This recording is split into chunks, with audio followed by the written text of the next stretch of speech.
Follow the NFL Stock Exchange podcast. I'm Trevor Sikkema. That is Connor Rogers joining you guys on a Tuesday edition of the pod, which means it's time for a little stock watch update. We're talking stock up, stock down for some prospects around college football following week 3.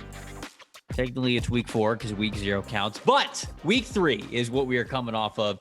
Some guys that we get to evaluate some of their performances here in the early parts of the season. Connor, how are we feeling today, my friend? Good. Favorite show of the week. Still favorite show, baby. Love this show. I love that when I get to dive into, I know it's the same for you, Trevor, to dive into the college tape on that point of Monday. It's kind of like the storm has passed, right? It's, Saturday all the games are on. You don't do your stock watch just from watching the games here or there. It can help. It's a nice foundation, but the tape always tells all. Sunday, the NFL storm is just absolute mayhem. You and I record into the wee hours of the night to do the recap, and if you're not listening to that, every Monday morning you have a recap or what's most important from every game.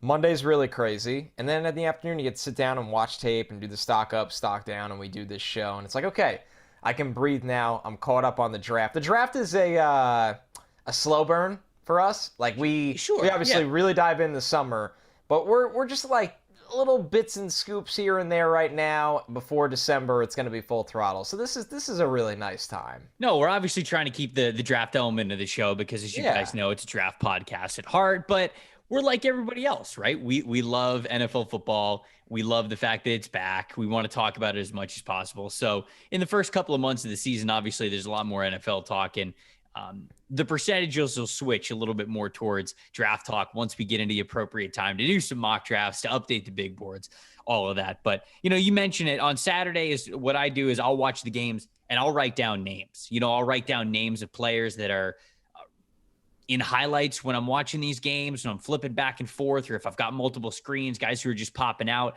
And then on Monday is really when I get to go back and check out these guys on some All-22 and kind of confirm either the highlights were sporadic or whether they were a telling tale of a fantastic game that they had all around. So we'll give you a handful of stock up guys as we have every Tuesday this week. Connor, I'll start with you.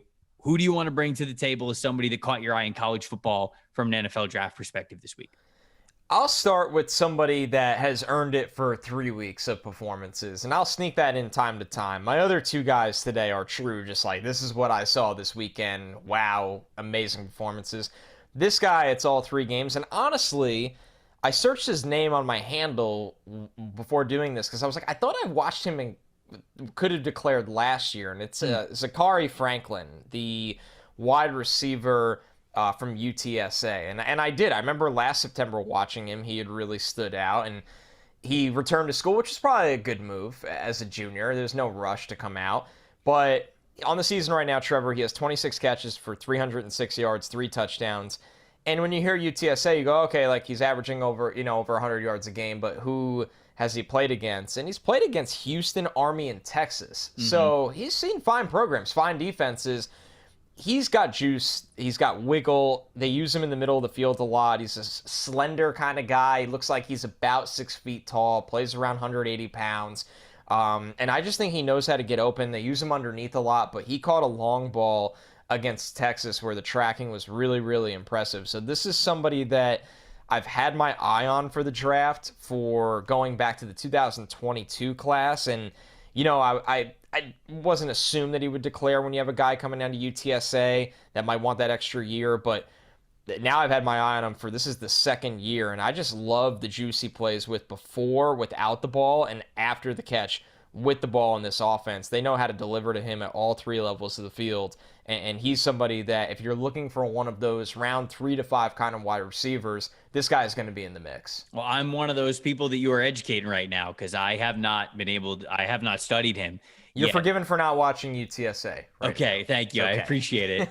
And I'm curious how much you watched him last year, just because, when you watched him last year, were you kind of like, yeah, this guy needs another year. He should probably stay in school. Or do you remember what your thoughts were over him? Yeah, so I just put, because you forget, and I didn't go back to my so when I do my player docs, if a guy goes back to school, I just delete him from the doc. And because I don't want the clutter and all of that. So it's not even like I can refer back to my notes in my 2022 doc. If I was a very organized, much more intelligent human, I would transfer everything to the next year's doc and get ahead.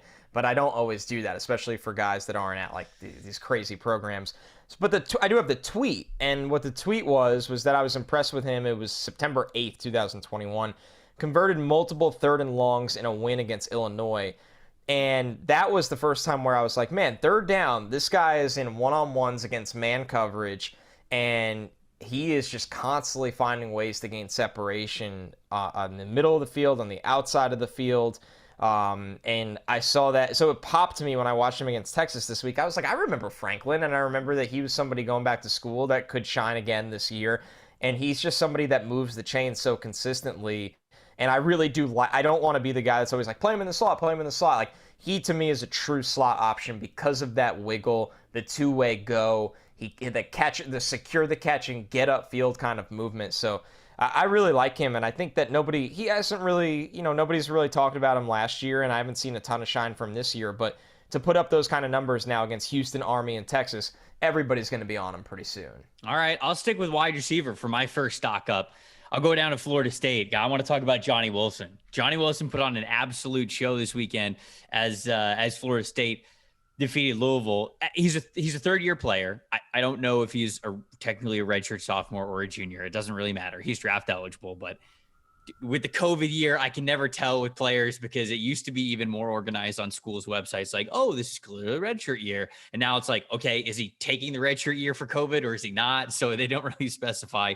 Either way, third-year player, so he is draft eligible, but he's still new, especially to really standing out the way that he did this past weekend. He had 7 catches, 149 yards, and 2 touchdowns in a massive game for them. Now, it wasn't always at Florida State. This was a transfer player from Arizona State, spent the first 2 years with Arizona State. Entering that Louisville game, which was career highs for him in a lot of different categories, Wilson had just 18 receptions for 253 yards and a touchdown across both of his seasons with the Sun Devils. So he just was not being utilized for whatever reason. I'm not sure if it was coaching staff or if he felt like he just couldn't crack the depth chart. Reason why he moved on from Florida State, clearly because the opportunity was there for him to really stand out. And the dude absolutely does. I probably should have mentioned this at the very top when I introed him, but 6'6", 235 pounds. That's what Florida State's got this dude listed as. And he's not like a pseudo tight end. Like, we're playing outside wide receiver here for Johnny Wilson. Something that I also learned while I was researching this, Florida State has not had a 400-yard receiver in a season since Tamorrion Terry in 2019. 400? 400. 400? This is what I read. A 400-yard I mean, I kind of believe it. I mean, the program has not been good. That is, though. But that's nuts. Bro, that's like 2 games for Jackson Smith and Jigba. I mean, now I gotta look this up. Now I gotta make this sure. Now I gotta make sure. You're making me make sure. 3 quarters for Jordan Addison with Lincoln Riley. Okay. All right. 2021. Sure enough, 382 receiving yards. No. Ontario Wilson was number 1 there. 2020, abbreviated COVID season. Sure enough, not a 400-yard receiver. What an insane stat that is. So dude, nuts. Hopefully Johnny Wilson can get them to that level. He was really impressive, man. I was really impressed with how he was able to play against Louisville. It was a 2-quarterback game for Florida State. Jordan Travis is the guy that everybody's been very excited about, but he got hurt in that game. Tate Rodemaker was the guy who came in. And it just seemed like no matter who was throwing in the ball, really, Johnny Wilson was going to be a star in that game. He had the 5th highest receiving grade in the country this past week, 91.9 average. And his threat percentage, which if you'll hear us talk about that on this show, that's a PFF stat where when you are on the field as a receiver, when you are on the field and you are running a route, when you have a receiving snap, how often do they target you in the offense? Wilson had a 40.9% threat percentage. If you have 30, that's really impressive. I was going to say 30 is the number we use for NFL fantasy to be like, whoa. Right, like this guy's getting volume. Yeah. And Wilson had 40.9. They went to this guy as often as they possibly could, and he absolutely delivered. When it comes to things beyond the stats, beyond the analytics, I think that he moves really well for a big man. Now, 6'6", 235 pounds. He's not Calvin Johnson. So as you would expect, he's not going to be a master of separation. That's just not going to be his game. But I really like the wide base that he has when he's in his stance at the line of scrimmage, how there's no wasted steps, how he is blasting off of that back foot the second the ball is hiked. He is getting into top speed very quickly for a player of his size. And I also like the fact that he can flip the hips pretty fast. You know, when he's putting his foot in the ground and he's turning a go-round to a post and he's trying to fool that defender, man, he does it. He sells it with the shoulders. He goes, okay, I'm going to the outside. Just kidding. I'm putting my foot in the ground. Boom. Now I'm going over the middle of the field. He does that well. And there's just not a lot of players who have that size of a frame who I think are able to sell their routes that it seems like the way Johnny Wilson can, or at least the way that he did against Louisville. So this is somebody that I'm going to have my eye on a lot going through this season, because already's got the unique size, right? You already check that box and you go, okay, this guy's very interesting. But I feel as though the way he moves, how explosive he was, I wouldn't say twitched up. I wouldn't say that he's a twitched up player, but he is still explosive, I think. And so this is somebody I'm going to be watching as an outside receiver. I want to see how he can do in contested catch situations, because he didn't have a ton of those against Louisville. And it's obvious that his bread and butter, not just in college football, but in the NFL, when guys get bigger, faster, stronger that he goes up against, he's going to have to become a contested catch guy. So that's what I'm going to be looking for, moving forward with Wilson. But really cool to watch his film this past weekend to see all the success he had at his size. The way you describe him and looking at his size profile, the closest player I can think of is Chase Claypool. Like, that's the closest I can think of. A lot of guys carry that kind of weight and size at the wide receiver position. Right. And Claypool's an alien, right? I mean, like Claypool, if you go look up Chase Claypool's mock draftable chart, it is pretty insane how well this guy tested. I don't know if Wilson's that caliber of an athlete. Okay. But man, now, all right, let me look up Chase Claypool. Hold on. Chase Claypool mock draftable, because I want to be reminded of what, dude, this is insane. 4.42 40-yard dash. I don't think Wilson's that fast. 40-inch vertical jump. That's really impressive. 126-inch broad jump. Also very, very impressive. At 6'4", 238 pounds. So Travis, I guess, has a couple more inches on him. He's about 6'6". So weight's probably about the same, that 235 level. So, I mean, we'll see, man. If he tests like Claypool, then we're talking about a really impressive player. I'm not entirely sold that he's that caliber of an athlete yet. Not many are. That size, is a decent thing to keep in the back of your mind as you watch Wilson this year. So I like the Chase Claypool call out, at least, even if we're not fully committing to the Chase Claypool comp yet. Now, whenever you describe a player, you know, especially when you really went in depth there, which is great. I always try to act like they would in a draft meeting, that you've been on the road, you've gone to his games. I haven't watched enough of him that I would know that to paint the picture. That's a sign of good scouting, when the person you are, you know, for those listening at home, whether you're younger and you want to get into scouting or you just like the pull back of the curtain, the sign of good scouting, which is an example really well done by you, is that the audience can paint the picture in their head of the player you're describing. And to me, that was the player that came to mind. And it's also hard, but how many wide receivers in the league are 6'6" and carry 235 around, right? There's just not a lot of guys that do, but that's one thing I like about this exercise being so early in the season, is that I'm going to bring guys to the table that you haven't watched. You're going to bring guys to the table that I haven't watched. And, you know, you and I haven't really had the luxury of doing that a lot over our careers. We've done this solo so often that it makes it a lot of fun. So I was just going to say, we always want to try to make, you know, I'm texting Connor yesterday and today saying like, hey, I'm watching these guys. Connor's like, I'm watching these guys, because for as much as we can probably come up with the same number of players, right? We're all watching college football.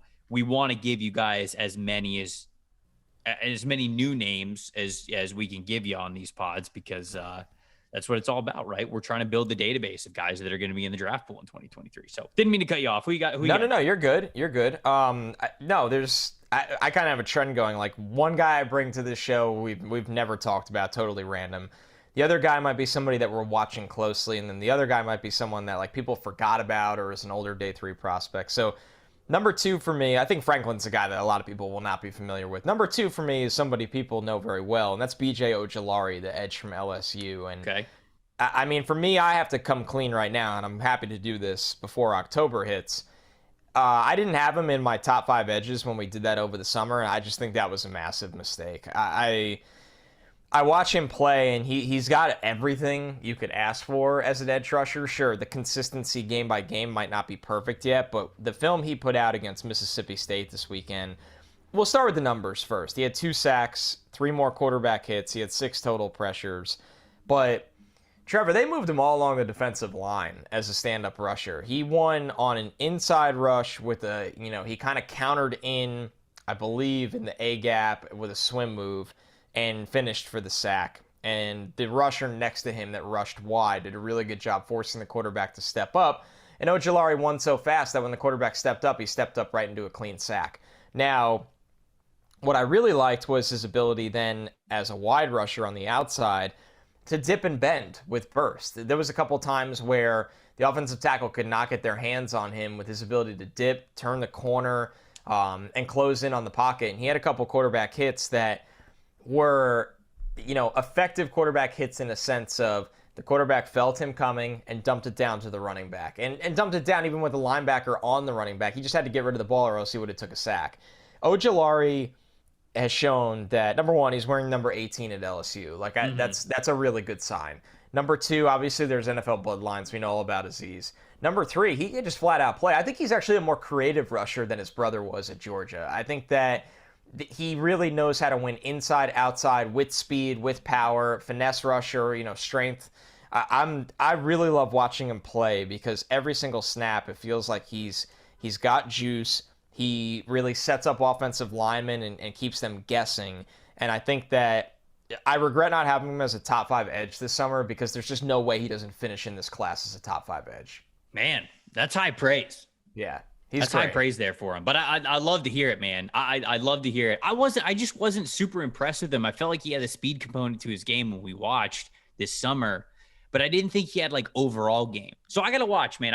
I'm going to be honest. Much improved. Have not watched a ton of LSU this year outside of, who'd they play in that first game that Brian Kelly had the embarrassing loss. When Booty didn't do No, I think anything? it's Booty. I think it's Booty now. I think Booty. it's Booty. Florida State. They played Florida State, right? Wasn't it?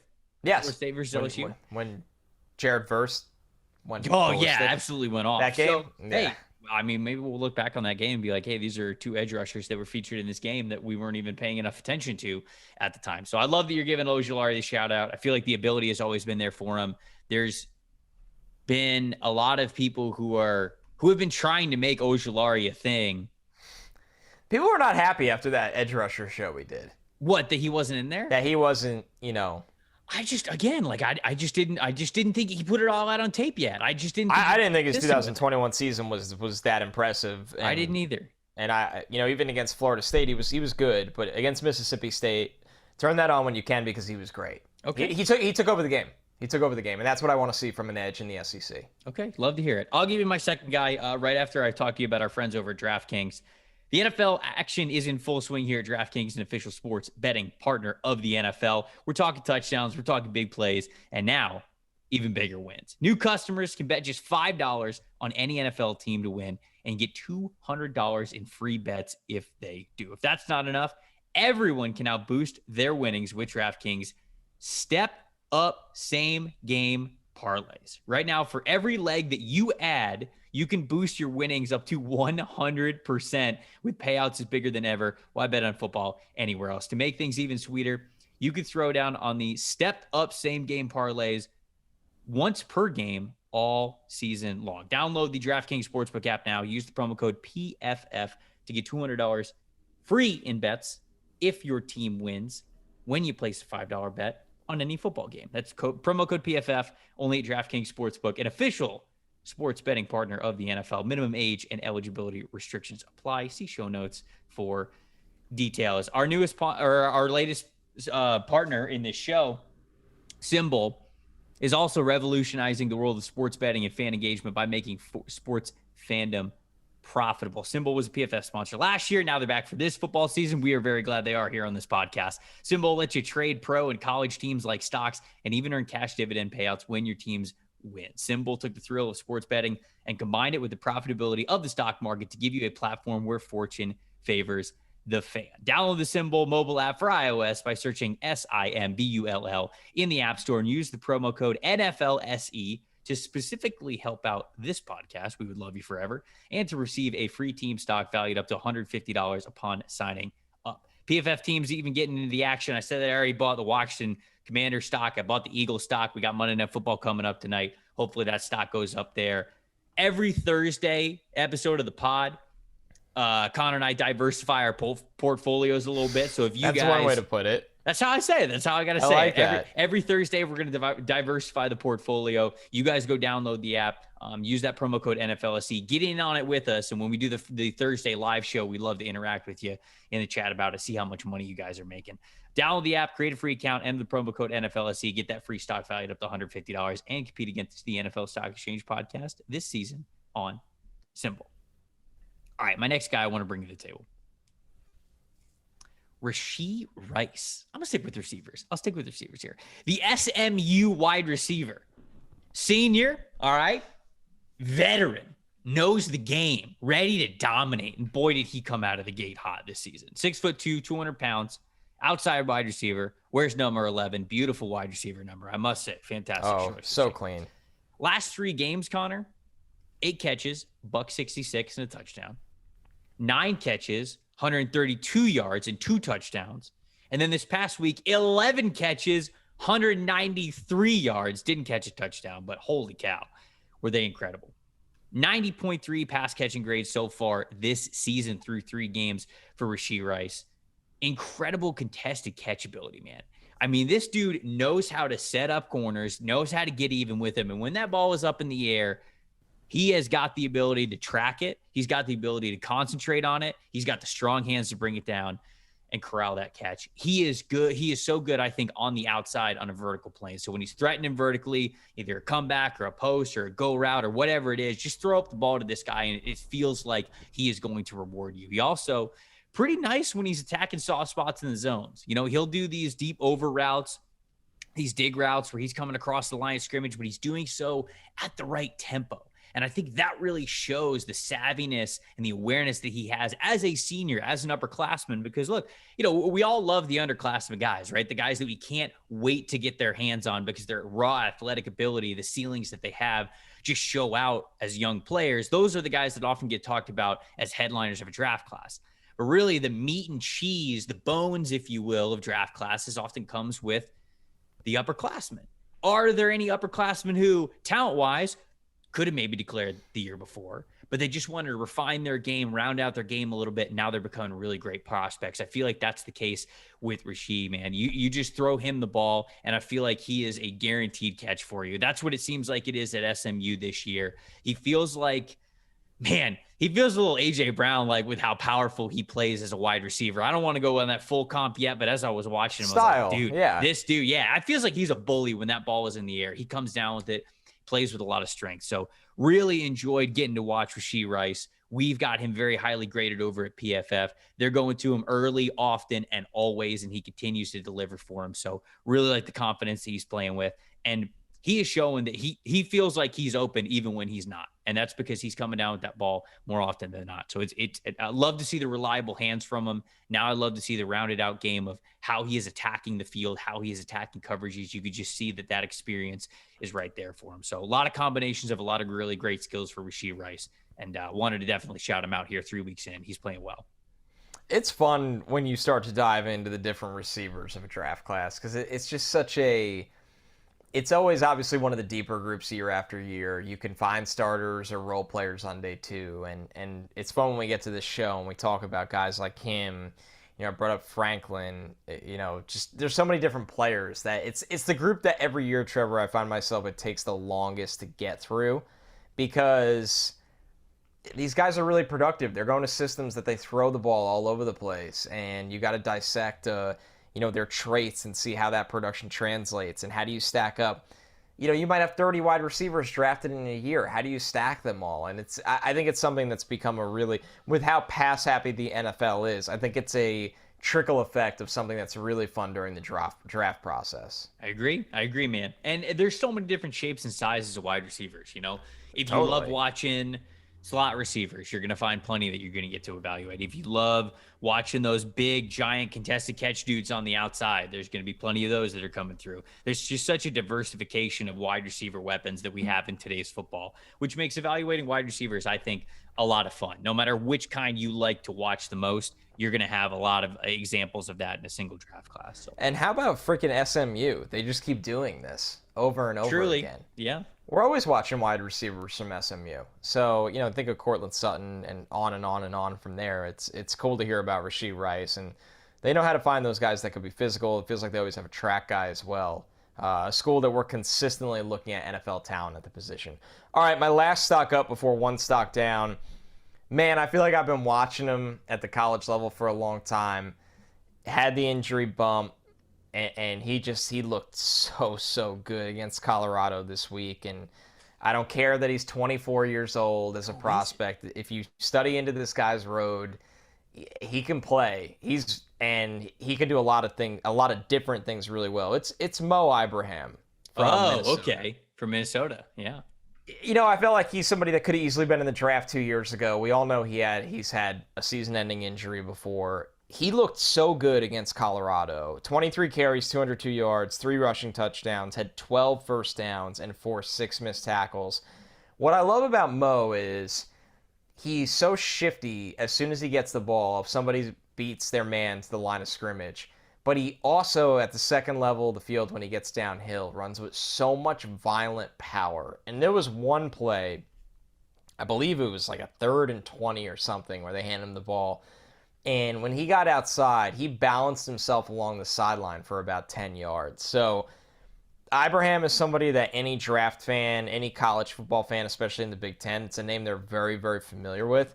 But he kind of fell off the planet because of the injury and the fact that he's been in school for a while, the fact that he turned 24 last week, September 8th is his birthday. Mm-hmm. But man, if we're going to get into the age game, nobody drafts running backs with the thought of paying them and keeping them for 8 years. Right. You draft a running back to get 4 great years out of him right away. This dude is pro ready. He's got good vision. He breaks tackles.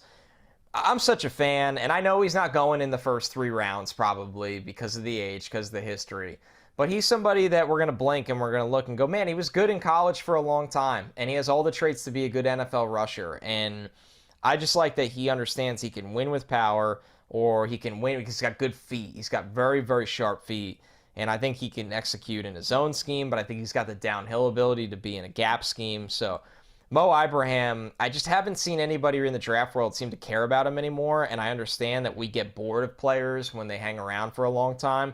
But Trevor, he is really, really good, and I thought against Colorado, and I know it's Colorado, that's the best I've seen him look in a very long time. Yeah, it's just tough. It's obviously tough for him because you would have said, what's the thing holding him back? It's probably top tier athletic ability, top tier explosiveness. Nope, not breakaway speed. Yeah, right, exactly. That kinds of stuff. And then the injury that he has is an Achilles injury, right? And exactly. Running back death blow. Tough. We've talked about that on this podcast. It's some injuries are easier to stomach at certain positions than others. It's really hard to be a skilled position player, a stop and start player, guy who demands explosiveness in that way with an Achilles injury. And that's really hard. But I mean, look, when you look at the good with Ibrahim, 12 games in a row that he has rushed for over 100 yards. Mo has not had less than 100 yards rushing in a game that he has played since 2019. Connor. It's all he does. Since 2019. Last game of the 2019 season, they played against Auburn in that bowl game, had 100 yards rushing. He played 7 games in 2020, abbreviated season, all over 100 yards rushing. Against Ohio State, he had 30 carries, 163 yards, and 2 touchdowns before he got hurt in the third quarter. Okay, the third quarter. Man had 30 carries. And this year so far, 21 carries, 132 yards, 23 carries, 130 yards, 23 carries, 202 yards. The man's just been producing. What do people want from him? He's going to be older. He's got the Achilles injury. And there's going to be questions about top-tier athleticism. He's my day 3 running back. I'll say it right now. I was going to say, I think that's probably going to push him to a day 3 back. Oh, yeah, sure. But dude's hella productive, man. He's going to get a chance on an NFL team. There's no doubt about it. And really, I think there's an knack to that. The way that he sees the field, the way that he constantly produces. Year in and year out. The offensive line changes around him, but some things stay the same, and it's that Ibrahim's going to rush for over 100 yards. All right, I want to flip over to the defensive side of the football. I've got 2 that I want to shout out here on defense.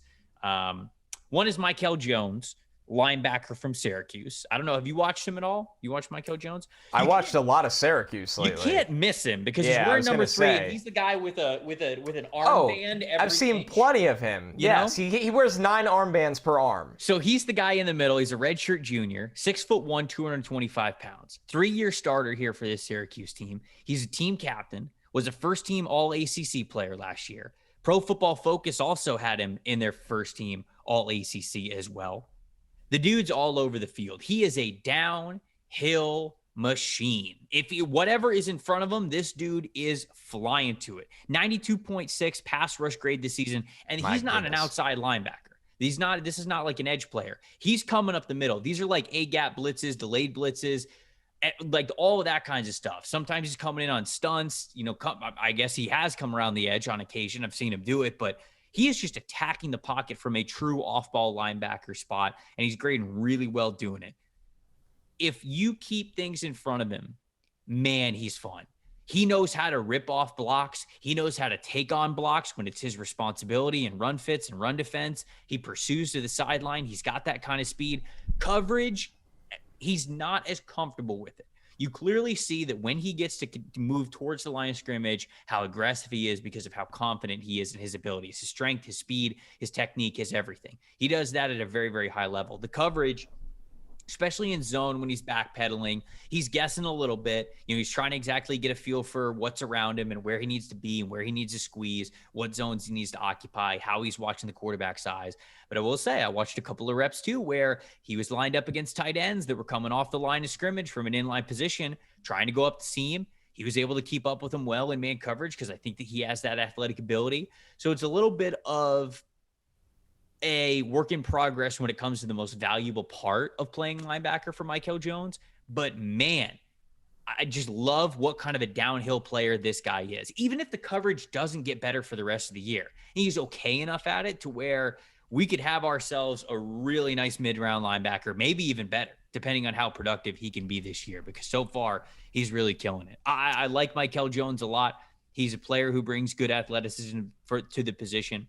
And he's a player that when he is attacking the pocket, he really does feel like that extra 5th rusher, even if he's got an interior offensive lineman in front of him, man. He knows how to get by him, knows the pass rush moves, keeps the hands moving, knows how to swipe, knows how to get around him. And that's very valuable. I think that's valuable even without the coverage point right now. And this was a big land for Syracuse getting him from IMG Academy. I mean, he was a legitimate recruit coming out of Florida. Obviously a tough place for Syracuse to compete in recruiting wise. Trevor, what's great, what's really impressive to me, everything you said is as a player is so great. And then the fact you layer in that he was a captain his 3rd year with the program, right? So he played a good amount his freshman year. He appeared in all 12 of their games in 2019. And he was a team captain by God, you're right, the COVID thing is just the way they list it. Syracuse lists him as a sophomore twice. Just as a sophomore twice. Sophomore in 2020, 2021. So technically his 3rd year with the program, that's how we'll say it. Team captain, first team All-ACC. And then now he's showing out this year, his 4th year with the program, like you said, and you cannot miss him with the 85 million armbands. I think we can improve on that. I think there's got to be something else there, some kind of other aesthetic, but he is really good. And Syracuse has NFL talent on both sides of the ball this year. We've talked about Garrett Williams a lot. We've talked about Sean Tucker a lot. A really good highlight for Mikel Jones, who I believe, assuming he's going to, a 4th-year graduate, he'll be all-star game eligible, which is really, really big for a player like him and makes this process that much more fun. So do you want to hit stock down or I got one more. You got one more? I thought you had one more. I got one more guy. Okay. Moro Ojomo is how you say his name. Ojomo. Defensive lineman from Texas. I first noticed him. I've seen him 2 weeks ago when Texas was really putting a hurting on Alabama's offensive lineman, making life absolute hell for Bryce Young. And Ojomo was one of those guys who was right in the thick of it. This is a fifth-year player. He's a redshirt senior. Played in 38 career games at Texas, got 25 starts. So a lot of experience, but you might say to yourself, okay, fifth year, big program like Texas. If he's good, why is he still there? Well, Texas hasn't been great. And I do think that a lot of that experience is actually showing up very well in Ojomo's game right now. 6'3", 285 pounds. He's a bit of a tweener because they'll play him anywhere from a 3-technique defensive tackle to a 5-tech as an edge player. I certainly don't mind at the college level him playing any of those spots and anything in between. The lineup as a 4-eye if they go into tight formation. And I think that he has the awareness, the experience, and also the overall strength to be playing in a lot of different leverages and alignments along the offensive line. I think he's a really powerful player, does not lose the point of attack often. The very first play that I watched of him, once I kind of got in this morning and I was like, hey, I want to get a couple of more games of him in before I talk about him. They were going, I think it was UTSA was the game that I was watching this past game. They were going for a duo block against this guy. And the ball is snapped. The interior offensive lineman goes straight at him. It's the center and the guard. And Ojomo doesn't give them a single yard. Not a single yard. He fights and continues to hold that point of attack. And I was just like, whoa, this guy's got some strength. You sure this guy's only 285 pounds? Because that would be crazy. You know, he's one-on-one against these interior offensive linemen. I really like how aggressive he is with his club rip move. He gets straight to that. If he's coming around the edge, he loves, as you would expect from a power player, he likes to get his hands up in there to bull rush, use his leverage against you, and then also very quick to go to that push-pull technique to really be able to get guys moving, get their backs arched, and then rip them through as they kind of get into the pocket and where the quarterback is.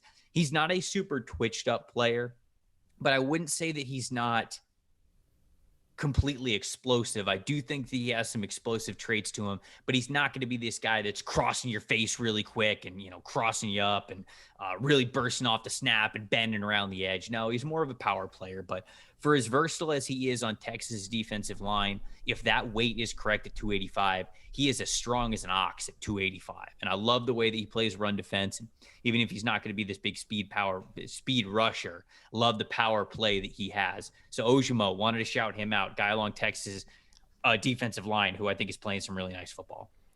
And listen, I'll tell you right now, NFL coaches fall in love with guys like that. They fall in love with guys that they can trust because of their weight and strength and as scouts and draft fans, we always fall in love with the player that can, bend and burst his way into 15 sacks. But obviously the hit rate on guys like that is so low. For coaches, they love the guy that on first and second down that could stick his butt right there, a hand in the dirt, and say, do not get moved anywhere. Let my linebackers behind you run around and make plays. So it's easy to overlook those guys. And then when they go in the fourth round, they rotate in for 2 years, and they start for another 6, and you blink and you go, God, those are the guys that I find all the time that are getting drafted on day 3 and have long careers. Really good depth player, I think, as a floor. I think that this guy could be a really nice depth player in the NFL. Okay, maybe less of stock downs, maybe more of just updates on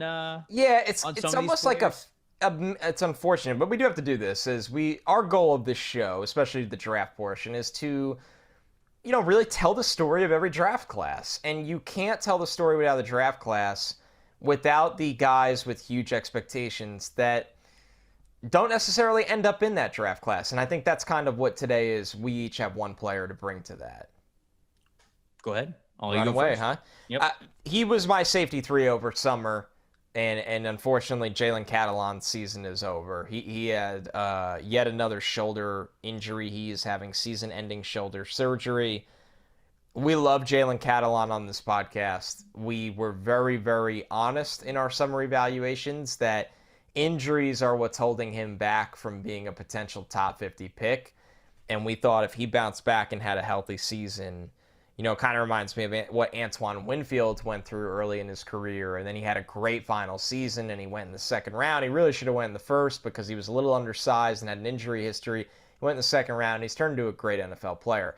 Unfortunately, Catalan's season has not gone that way, and now it's over really before it ever began. I am looking forward to him being back on the field next year, where he will be a redshirt senior, and I hope that he could stay healthy. I hope that they get that shoulder right. And I hope that he can play his way into being, taken in the first 3 rounds of the 2024 NFL draft. Trevor, I would personally be very surprised if he gets the surgery, rehabs, and declares anyway. I don't like speaking to what makes sense for a guy's future, but I'm assuming Catalan will be back with Arkansas next year. Will be back healthy and be looking forward to reestablish his stock. I have no idea what Catalan's going to do. One of the best defensive players in the country when he's healthy. I think he's an absolute impact player. You're right. You can't miss him. He's making an impact at all times. I think he's a game-changing safety. But the injury history, man, you brought it up before the podcast, before we started recording. Like, we're getting Bob Sanders vibes now. And obviously Bob did it a long time. And Bob's problems were also during his NFL career. Like Catalan, we don't know if he's going to make it there yet. And that sucks for him because Catalan, we discussed this during summer scouting, tore his ACL in high school, had a torn labrum when he got to Arkansas, I believe that first year that he played. Last year, he had a broken hand and shoulder surgery that he had to have. And now he's having shoulder surgery again. So I don't know if all 3 of these surgeries are on one shoulder. I don't know if it's one or the other. But either way, any defensive position that is asking you to tackle as often as safety does and the play style of Jalen Catalan does, he's got 3 surgeries now. That sucks, man. And that sucks for him. And I'm not questioning his toughness. I'm not questioning how much pain he could play through. I'm not questioning any of that. What sucks to kind of bring to reality is how much more can your body take? Even if Jalen Catalan, that's why I don't know what he's going to do. I don't know what his decision is going to be because it's a good point. Even if he preserve himself for NFL money, right? Even if his mind tells himself, "I will play through anything, cut off my damn arm, I'll play through it." So I feel like the way that Jalen Catalan plays, it feels like he would have that kind of response to something. But eventually, and unfortunately for some of these guys, the body betrays you, and it doesn't matter how much you want to play if you can't play. And for Catalan, I would love to see him come back next year. I would love to see him have a fully healthy year because I think he's a first-round talent.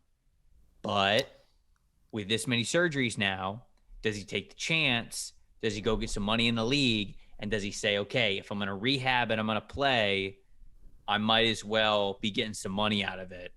Hopefully have 2 healthy seasons in the NFL, 3 healthy seasons in the NFL. Maybe you can try to get a contract done early, right? And try to kickstart it that way. So I don't know. I don't know.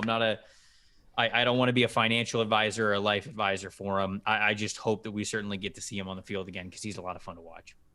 I agree. The reality is it's going to come down to what his medical records show. And because he's going to be going to Jalen Catalan will be invited to the combine if he declares this year. Yes. That's how talented he is. And because NFL teams will want to do a medical check on him. And I mean, we don't play doctor on the show. We just read what we can. And I just play one on TV. Yeah, exactly. Nice. And it is what it is. It's obvious they're going to see stuff there that makes them nervous. They know that. So I agree with you. He has a decision to make. Where does he want to make it worse by going back and playing college ball, where we're so used to saying for free? Yes, there's the NIL, but brother, if you're on an NFL roster collecting game checks, it's a different ball game for 99% of these guys, and we'll stay on top of this story. But unfortunately, we are not going to get to talk about Jalen Catalan, the player, for these next couple months. Yeah. So I have 2 guys that I want to bring to the table. One I'm just going to mention, and then the other one is actually a little bit of a stock down, something that I'm going to look at kind of as the year goes on here. The first one, we've talked about Arik Gilbert, the tight end at Georgia, 3 times now for this podcast episode. I'm pretty sure he's been in this section of the episode now 3 weeks in a row. He didn't make the trip to South Carolina when Georgia played South Carolina. If you were holding out hope for Arik Gilbert to be something this year, he needed to not only make the trip to South Carolina, but you knew that Georgia was going to beat the tar out of him, and he needed to play. He needed to play in an SEC game and actually be able to show something. He didn't even travel with the team. He really should barely even be on NFL draft radars at this point. Maybe the second half of the season looks night and day completely to what we've seen to start, but as of right now, we shouldn't be talking about him from an NFL draft perspective. And that's obviously like coming from me, who had him as tight end 1. You know, I bet on a lot of the ceiling that he had and the potential that he had, and I was hoping that he'd get to Georgia, and boy, they couldn't have too many tight ends on the field because of how diverse that offensive skill set was there for that room. But he's not playing enough. It sure seems like the best course of action for him is the 2024 NFL draft at the very least. So I wanted to bring him up there.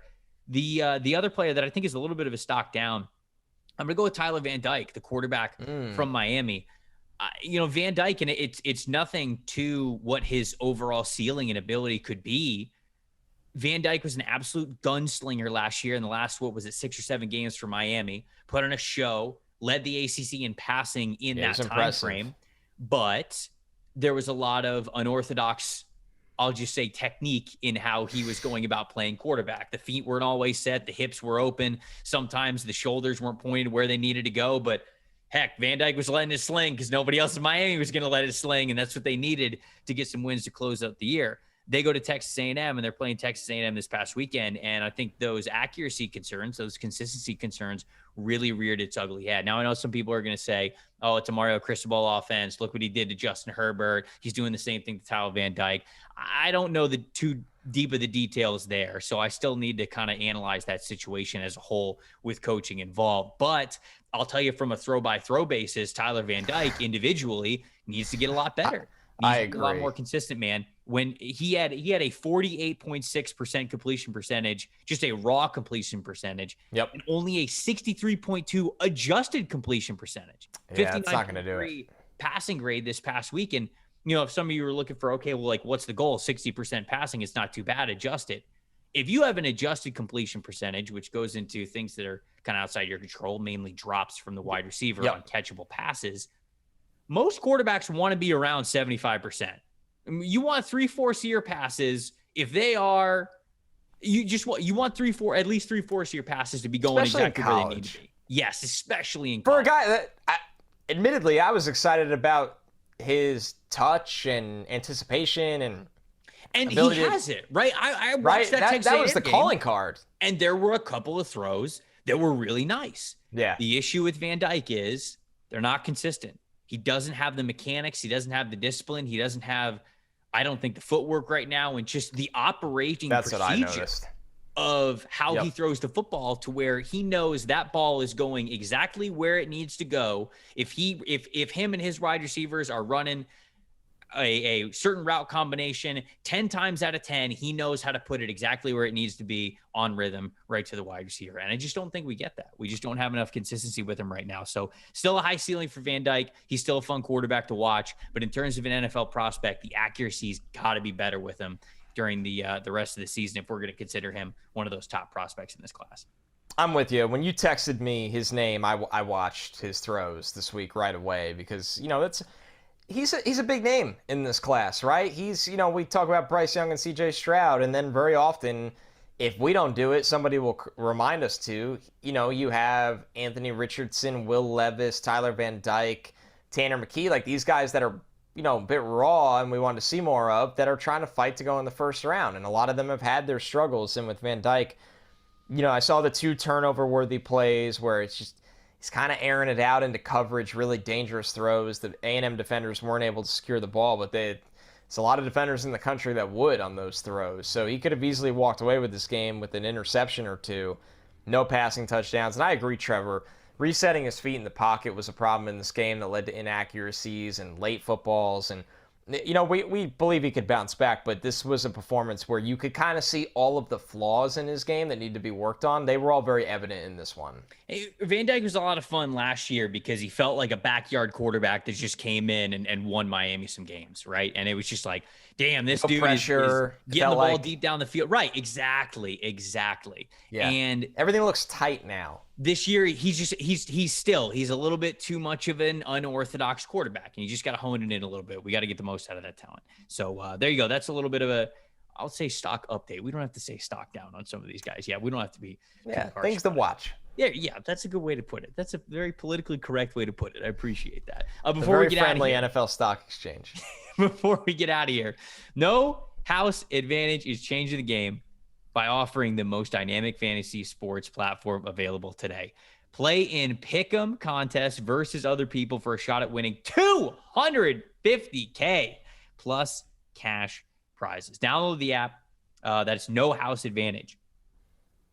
Choose a contest, select player props, earn points for correct picks, and climb the leaderboards for your shot to win big money every single day. You can test your skills versus the house and 20 times your entry if you hit all your picks. Bet up to 5 player prop over-unders or individual player matchups across each major sporting league. That includes the NFL, NBA, MLB, PGA, MMA, even NASCAR. Sign up now with the promo code STOCK, again, to help with this podcast. We would love you forever, at nohouseadvantage.com, or download the app on app stores to get a first deposit match up to $25. Make sure you check out No House Advantage today and experience daily fantasy sports redefined, because it's not just how you play, but also where you play. You won't want to miss out on this. 2 podcast episodes in the books now this week. We're flying, dude. Flying high. And this isn't even our day jobs. Our full-time. Trevor's got a show every morning that he never pumps up on here. I've been running around. This is and you know what? We're just cruising. 3 a week. Thursday live. Thursday we got the pregame show. If you have not watched the pregame show with us, I know some of you have families, dinner, work, whatever you have to do. Try to make an effort. Screw your family. Yeah, forget them. We're your family. We're your family. We're always gonna be here for you. 6:45 Eastern time at night, of course, pregame. And we're not just talking about the Thursday night game. We're previewing the weekend. We have a lot of fun. We do mailbag questions. So jump in on that. Get in the chat. It's been a unique show for us that we're really enjoying. Thursdays are awesome, man. Ending the show with like 30 minutes of mailbag questions, never knowing what questions people are gonna ask it's insanity. It's my favorite way to end this podcast for the week and get us ready for the weekend. Like Connor said, if you haven't hung out with us yet on Thursday night, it's on PFF's YouTube. We do a live. Of course, you could still watch it afterwards, just like you watch these episodes. You can still listen to them on podcast. But join the live chat, man. It's a lot of fun. We're having a good time. Get in on the show with some Ask Me Anything questions. I am Trevor Sikkema. That is Connor Rogers. Thank you guys so much for listening to the NFL Stock Exchange podcast. We will see you in the chat on Thursday. See you guys then.